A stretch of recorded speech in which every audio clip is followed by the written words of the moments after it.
I'm challenging myself in this video to create a bunch of parametric detail families to create this detail. So at first you saw the parametric family to create this bottle jack tensioning system. And then we're also going to create a detail for the brackets. All right, here we go. If you missed the first video in this series, make sure to check it out. It's where I create the 3D model for this flexible fiberglass mesh facade. But I'll link it somewhere up here on your screen. Let's make the bracket right here. We're going to go to File, New, Family. We're going to create a detail item right there. Open. Now with the detail item, we're going to go and set our reference lines that we need and our reference planes that we need to create the skeleton of this object. So let's create a couple of reference planes right off the bat. And we'll drop in one right here. We'll drop in one right here. And that'll represent the plates. Let's drop in one behind. That'll represent this embedded steel into the concrete. And let's get that set with some line work before we add any more. So with this, create a dimension here. And this dimension, we'll make a new label. And here we'll call it embedded steel depth. And that can be a type if we would like. And then we'd have to go into edit type to change that depth. Or if we make it an instance, we can drag it to whatever we want it to be. It's going to be hosted and attached to a reference plane. So let's just make it a type. I think it'll be a little bit cleaner.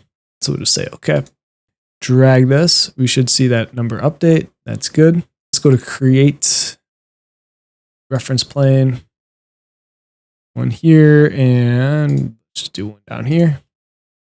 All right. So there's a couple dimensions we need for this one. We're going to go to create aligned. We're going to go here, here, and here. And we're going to call that equal. And let's change this to be a little bit bigger. That way our text is a little bit smaller. We also need to go to create aligned. And from here to here is going to be the brackets length. And we'll call that a type as well. Say okay. And we'll just check that this is working. Yep, they're moving together and the number updates, so that's good. Now here, this is going to be the steel plate right here, the steel plate thickness. And here it's showing like 2 plates. You could do that if you'd like. So let's go to, or you can make it 1 plate and just divide it in half whenever you want to per item. I think we'll just do it exactly how this is showing. So let's see if we can make this work nicely. Let's grab them both. There we go. Equal. And then create aligned that.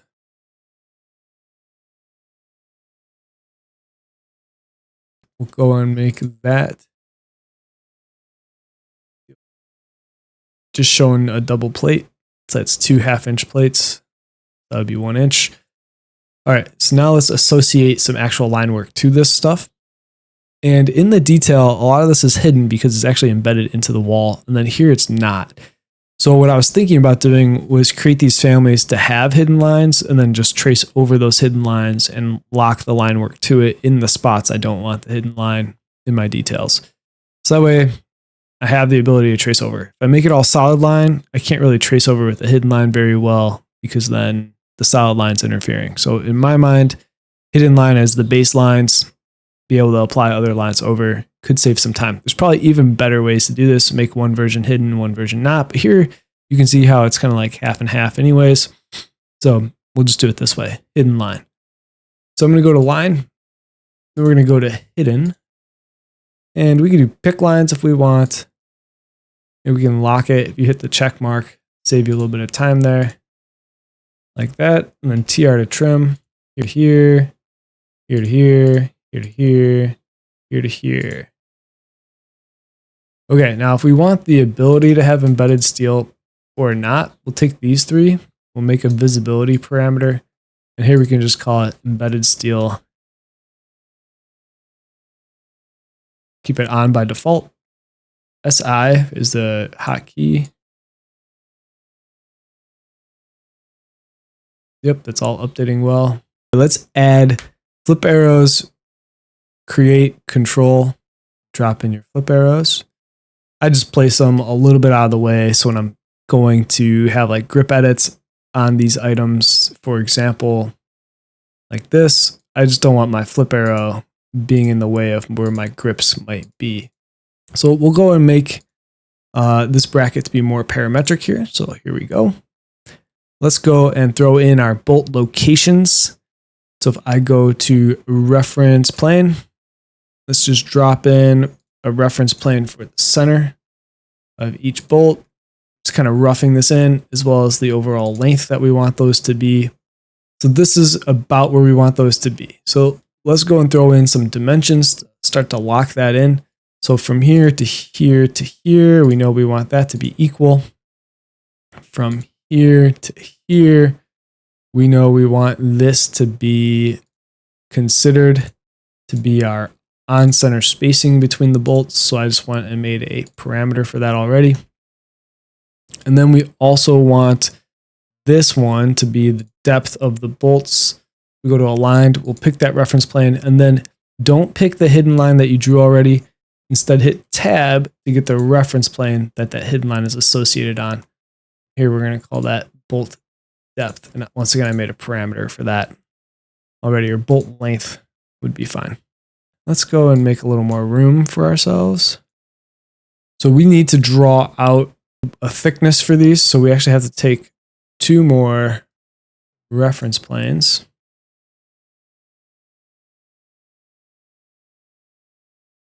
And we're going to give that a bolt diameter. So let's go and make that one. It's fine. And then this one, we're going to give it the same label, bolt diameter. Now we need to draw in the bolts, and we'll mess with the heads next. So let's save it. Create line, hidden line. We could do pick lines, that's fine. Pick that line, pick that line, pick that line, pick that line, pick that line, and pick that line. Okay. Now let's split the lines that we're sharing between the two bolts. So we'll split those, TR to trim. And when I did pick lines, they automatically are locking, so that's all good. So I think we're good there. Now let's go and check it. So we can change the bolt length to whatever we want. That looks good. And now let's load into project. And if you already had it loaded before, you just say override parameter. So there it is. That's our bolt length. That's our location. Flip it. Cool. Now there's something else I have on here. I have a little hidden line here in the middle of this. So that way it's easy to align something to the middle of something else. So let's do that with this. It's just a handy feature to have. So if we go over to here, let's go and do create line, invisible line. And we just need to draw in. I like to do it right at the origin here. Let's go and find that little guy right there. So we got little crosshairs, this one and this one, invisible lines. Save it, load it, bring it in here, override. Now we have those little crosshairs. Now it's going to be easy to align this. If we said we wanted that to be aligned there, it's going to grab it nice and easy. Okay. Let's get into actually creating that angled part of the bracket and the heads on these bolts. Basically, we can create a parameter that adjusts the head size on the bolt for how thick the bolt diameter is. That will update for us automatically. But we do need to do a lot of this extra stuff. Whoops. All these extra lines. Okay, so we'll go to create aligned. Once again, from here to here to here, it's going to be equal. From here to here. That's going to end up being the diameter on the bolt head. So bolt head diameter. We will also do the bolt head height. From here to here. Once again, I grab the reference line there.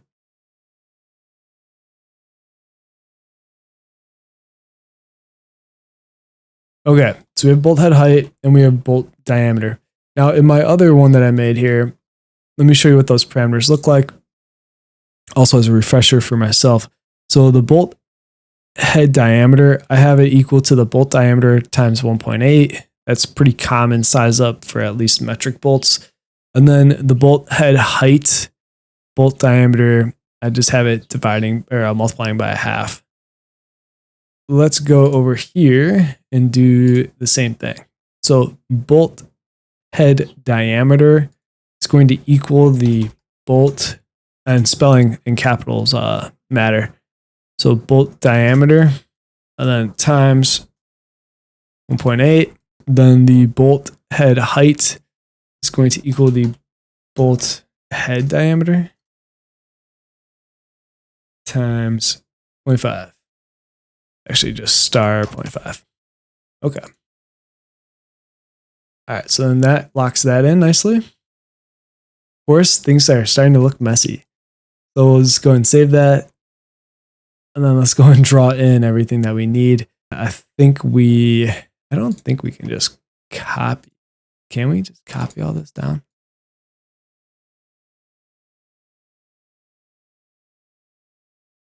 I think we can.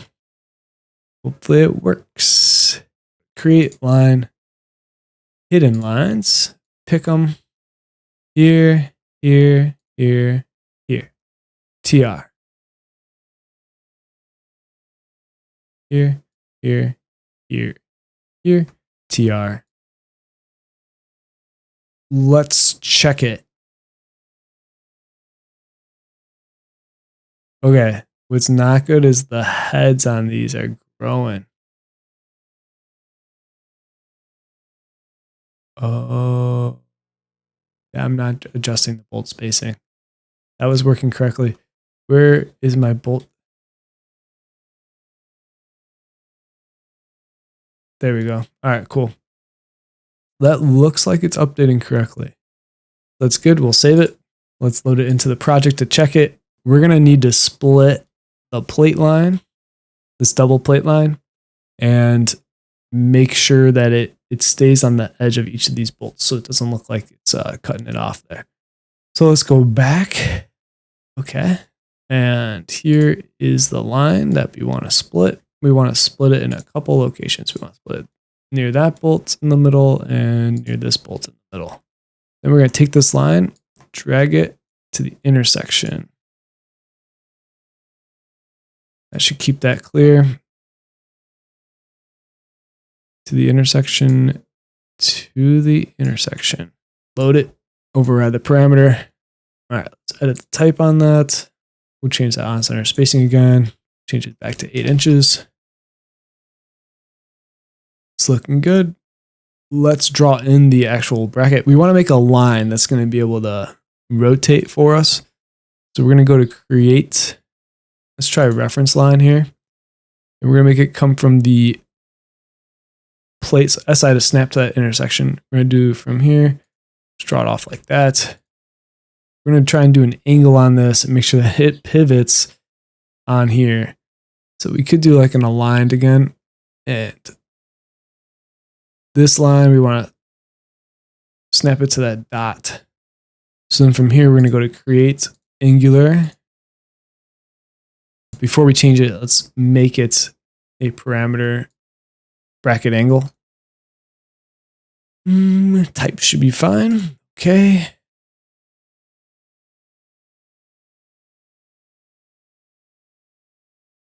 Perfect. That's what we want. That's rotating for us now. Now from here, this is what we need to build the rest of our geometry off of. Go to create, and we need to use this line as our reference for everything we're doing, as well as that front end of the plate right here. we want to make sure our lines kind of die and snap into it. So we need to make sure we do that too. And I think we'll need to reference the reference line behind this hidden line.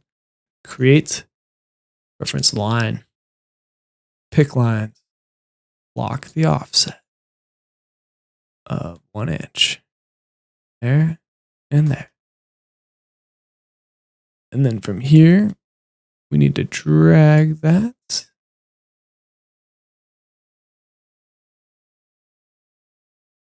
Very similar technique, right?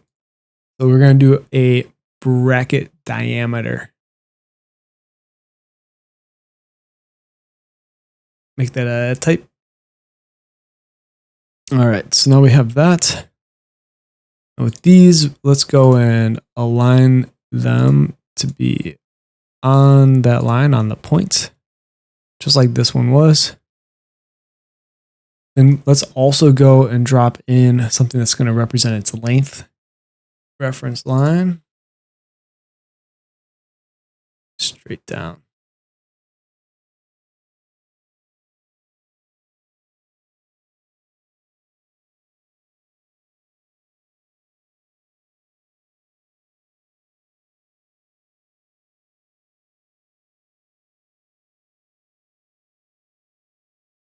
And this line here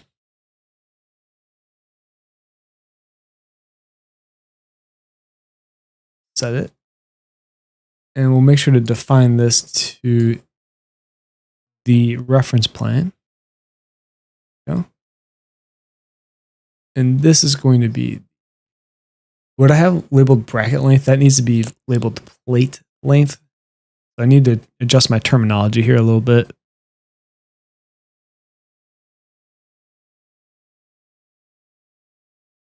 Okay.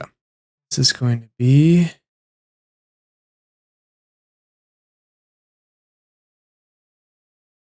cool.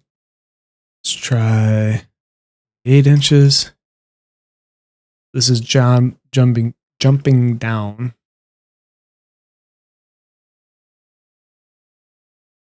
That to that, that.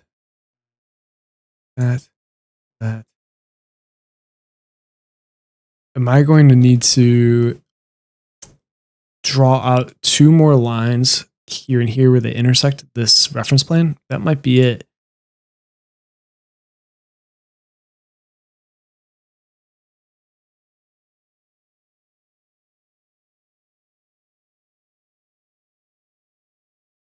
There. This.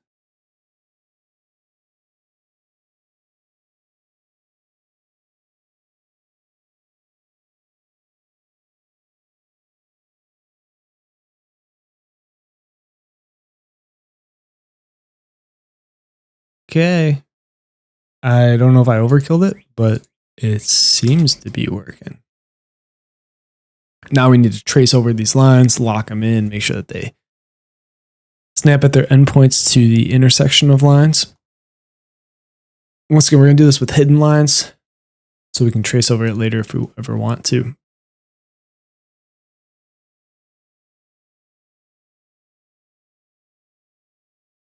Override the existing version and its parameters. Boom, there we go. Now I'll take that, edit type, bracket angle, let's just call it 15. Now it's at 15. Beautiful.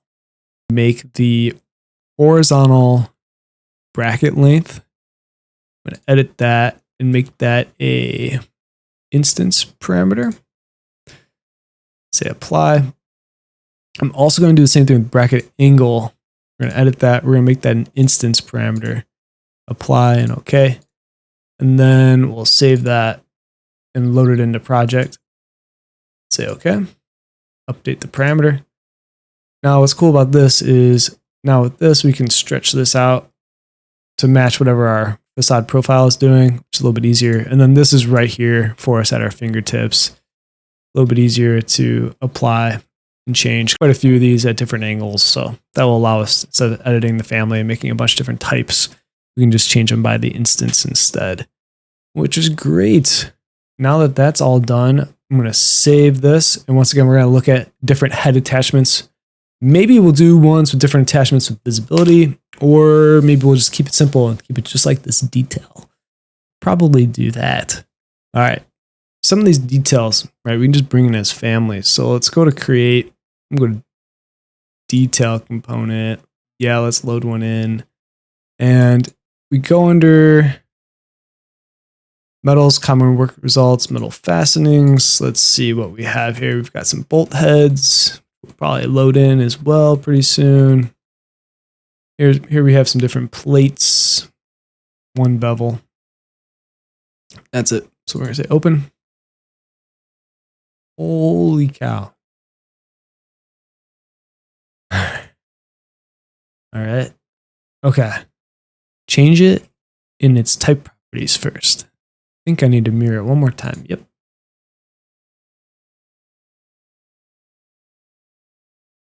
All right. So to help align this bracket, we're going to need some more reference lines. So we're going to do reference line. We're going to come up here. Just draw that. And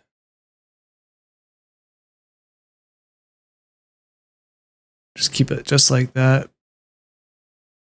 This one, we're just going to align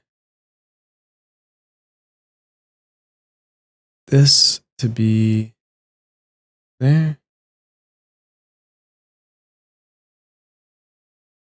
We're going to align this for this.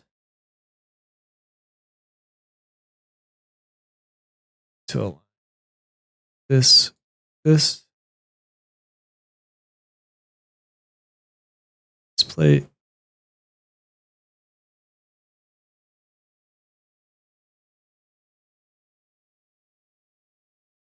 Okay, so let's test this bracket. That's good. That's good. The angle.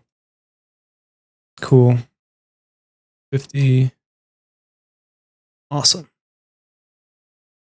Cool. Now, the bottom of this looks like it's up a little bit from how this is showing. Really, this tube steel is kind of coming into the bottom of that chamfer here in this case. We could adjust this a little bit if we would like to try.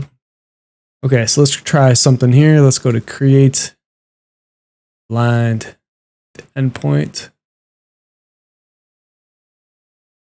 I drew a reference line down here. Could fix it.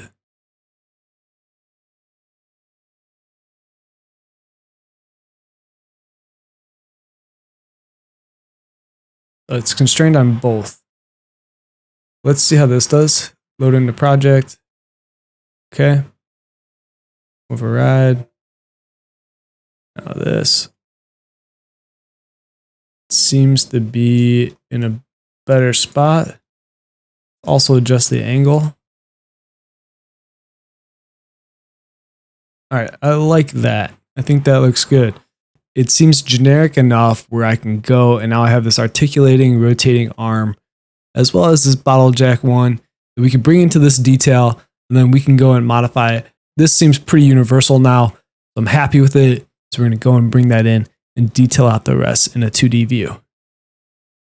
All right, let's go make this detail. So we're going to go to the plan and view section. Drop that in. Right click, go to view. From here, let's crop it up. Nice and tight. All right.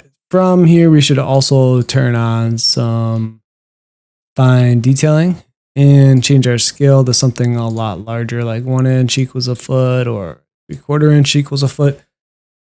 Something like that.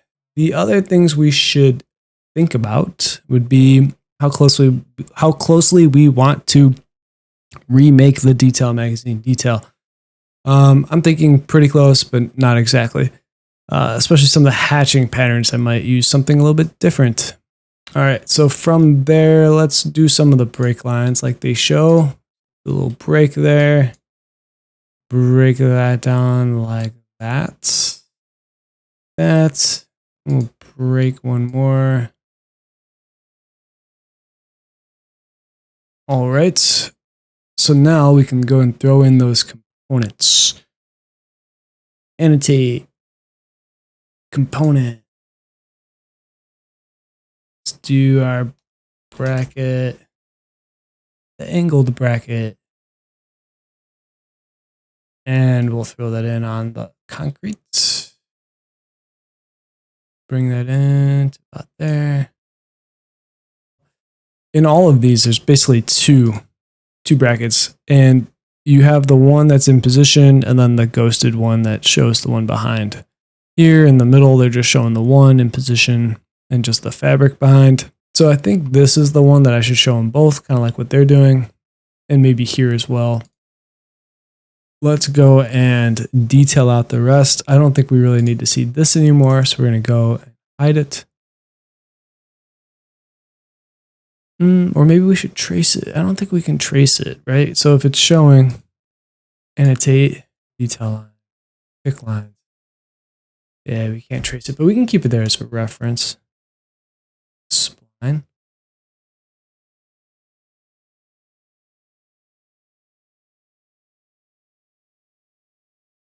The trick is about 3 clicks per turn with the spline. 1, 2, 3. Come through. 1, 2, 3. Come down.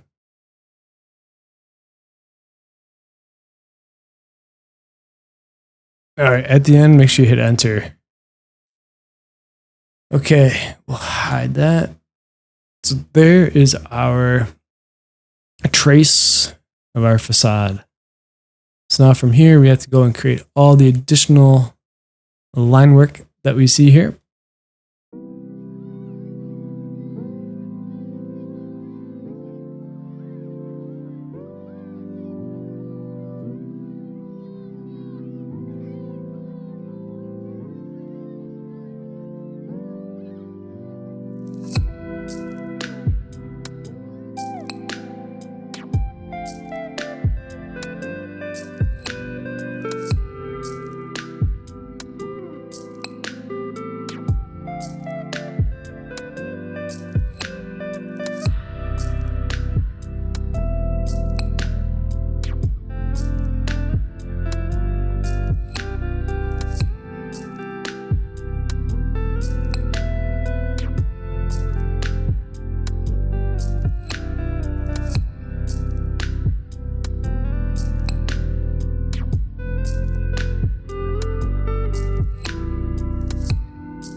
Okay, I think we're pretty much wrapped up here. So if we take a look at this detail, we have our roof composition, we've got our membrane layers, rigid insulation, deck board, EPDM membrane, and anything else that might be on the outer face here, cladding this flat roof.